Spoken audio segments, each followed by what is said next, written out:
हम भारत की इस प्राचीन एवं गौरवमयी भूमि भारत पर सदियों से एक बहुभाषी एवं बहुरंगी संस्कृति के साथ रहते आए हैं। इस देश में 122 प्रमुख एवं लगभग 1600 अन्य भाषाएं बोली जाती हैं। भारत की भाषाई विविधता की पहचान और सम्मान करते हुए संविधान की 8वीं अनुसूची में 22 भाषाओं को सम्मिलित किया गया है।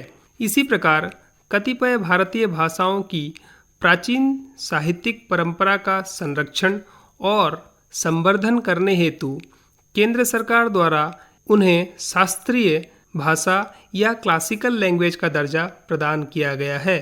शास्त्रीय भाषा का दर्जा प्राप्त करने के लिए आधिकारिक मानदंडों के अनुसार उस भाषा के आरंभिक ग्रंथों या अभिलिखित इतिहास की प्राचीनता लगभग 1500 से 2000 वर्षों की होनी चाहिए।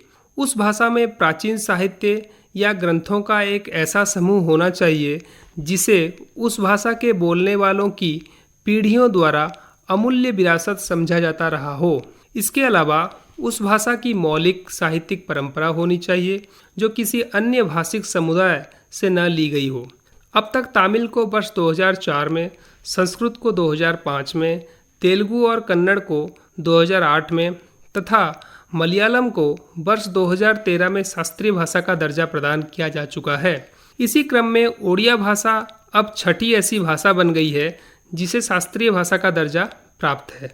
20 फरवरी 2014 को केंद्रीय मंत्रिमंडल ने ओडिया भाषा को शास्त्रीय भाषा के तौर पर वर्गीकृत करने की स्वीकृति प्रदान कर दी है। केंद्र सरकार शास्त्रीय भाषाओं के लिए ये लाभ प्रदान करती है। संबंधित भाषा में प्रतिष्ठित विद्वानों के लिए प्रतिवर्ष 2 अंतर्राष्ट्रीय सम्मान प्रदान किए जाते हैं। शास्त्रीय भाषा में अध्ययन के लिए उत्कृष्टता केंद्र अर्थात सेंटर ऑफ एक्सीलेंस स्थापित किया जा सकता है।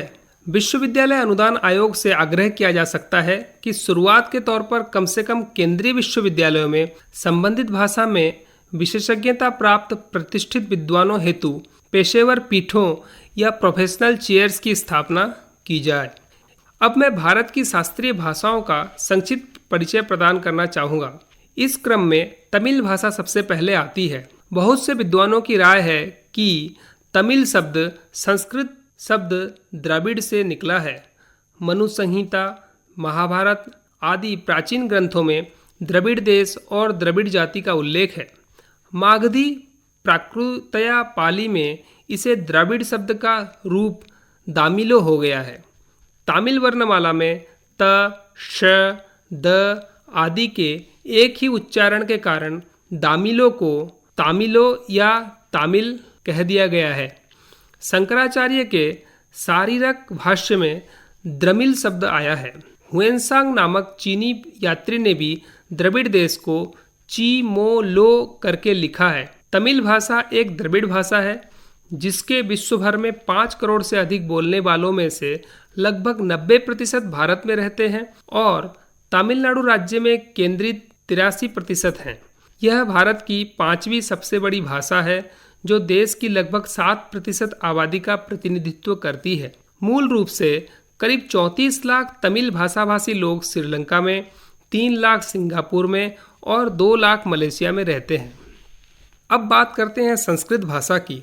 संस्कृत विश्व की सबसे प्राचीन भाषा है तथा समस्त भारतीय भाषाओं की जननी है। संस्कृत शब्द का शाब्दिक अर्थ है परिपूर्ण भाषा। संस्कृत पूर्णतया वैज्ञानिक तथा सक्षम भाषा है। संस्कृत भाषा के व्याकरण में विश्व भर के भाषा विशेषज्ञों का ध्यान आकर्षित किया है। संस्कृत भारत की एक शास्त्रीय भाषा है। इसे देववाणी अर्थात सुर भारती भी कहा जाता है।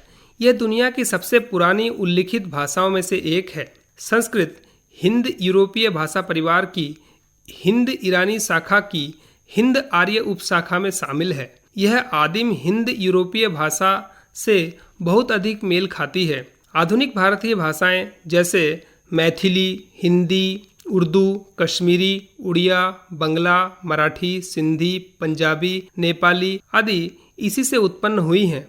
संस्कृत भाषा का व्याकरण अत्यंत परिमार्जित एवं वैज्ञानिक है। बहुत प्राचीन काल से ही अनेक व्याकरणाचार्यों ने संस्कृत व्याकरण पर बहुत कुछ लिखा है, किंतु पाणिनि का संस्कृत व्याकरण पर किया गया कार्य सबसे प्रसिद्ध है। उनका अष्टाध्यायी किसी भी भाषा के व्याकरण का सबसे प्राचीन ग्रंथ है। तेलुगु भाषा द्रविड़ भाषा परिवार की और भारत के आंध्र प्रदेश राज्य की सरकारी भाषा है।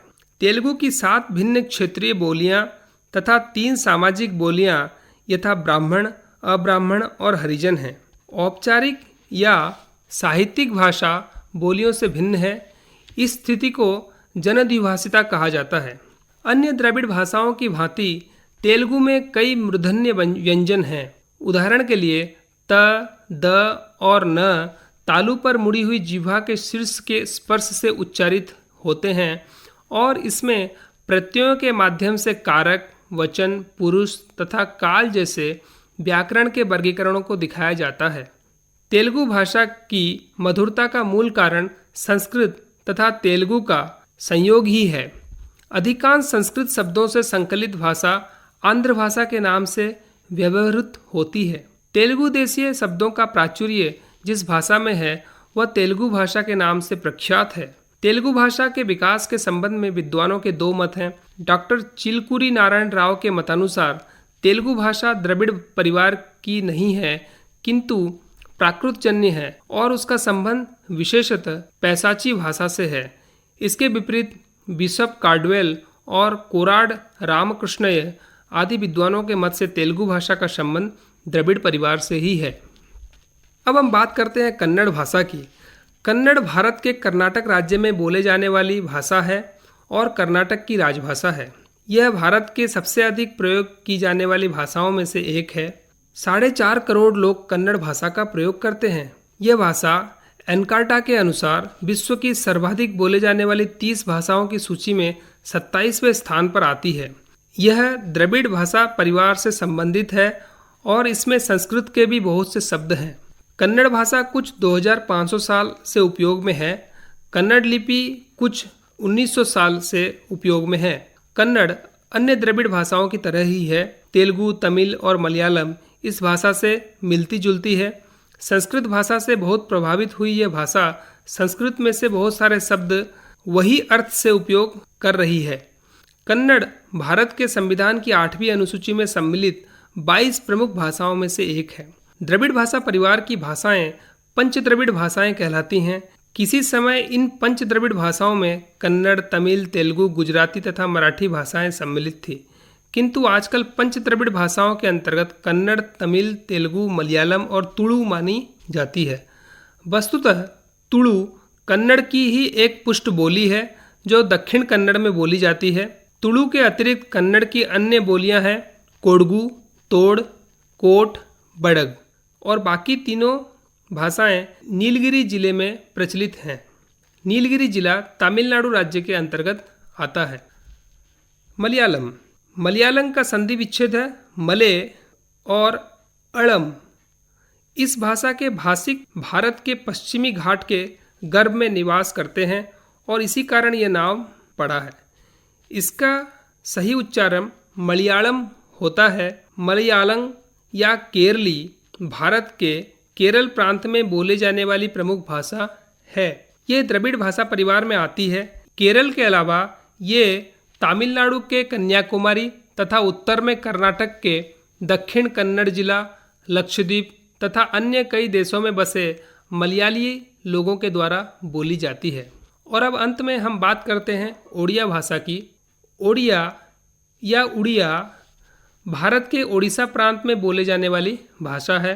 यह यहाँ के राज्य सरकार की राजभाषा भी है।